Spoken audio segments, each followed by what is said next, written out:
Steve and Rachel from Wine Cellar Designers Group. Capacity of the cellar is 4,500 bottles. One thing that's very unique about this cellar, or what the owner owns, he owns about 95% Burgundy bottles. And why is that important?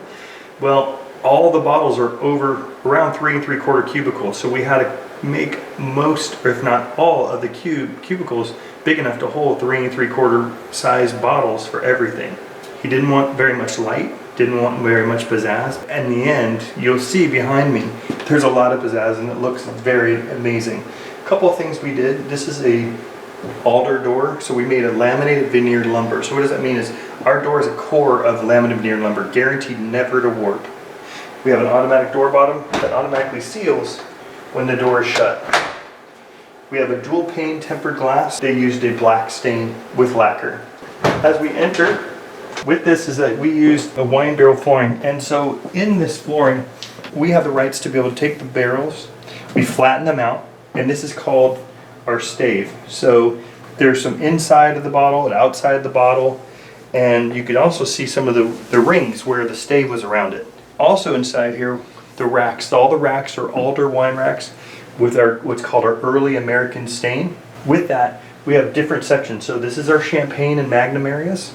We have specific cubbies that he wanted to be a specific height and depth and width. And all this is a double depth. So you're able to fit 2 bottles for every single one that you have here. So you can actually see how there's not only one, but there's 2 bottles for these racks. He really cares about capacity, not showing off his wine, even though he's got an amazing wine collection. Probably over $1 million worth of wine in this home. No kidding. He has some of the most vintage wines and rare wines that you cannot find anywhere else. Here he has beers, he has half bottles of wine. So in this section he could put bottles of beer, very old, unique, German, Italian, but also half bottles of Riesling. But what really makes this cellar, as you can see, the cooling unit's on right now. But what we did is a very special cooling unit, one of the best cooling units you can have. We did a ducted cooling unit. The ducted cooling unit is, as you can see up here, you won't see it, you don't hear it. All you do is get the air. So what we do is we duct it in from the outside. So it's on the other side of the wall in the garage, and we just duct it right in to have a lot more BTUs, but also to be able to have, one, aesthetically, you don't see anything. You just see a grill, you don't hear anything. Well, we used some specific coils and some condensing units that are completely silent. As you hear in here, the cooling unit is on. He wanted the best possible quality cooling unit you can buy, and that's what he has. He's got the best ducted unit you can have from Wine Cellar Designers Group. This room is part of the garage. So what we did is we built the foundation in the garage. We built it up 12 inches. We took part of the garage and we built it into the room. What we did from there was not use the typical 2 inches of foam insulation. We used 5 inches of foam in this room.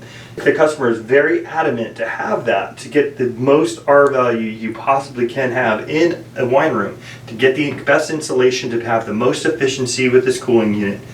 And with that, it's showing his wine cellar already.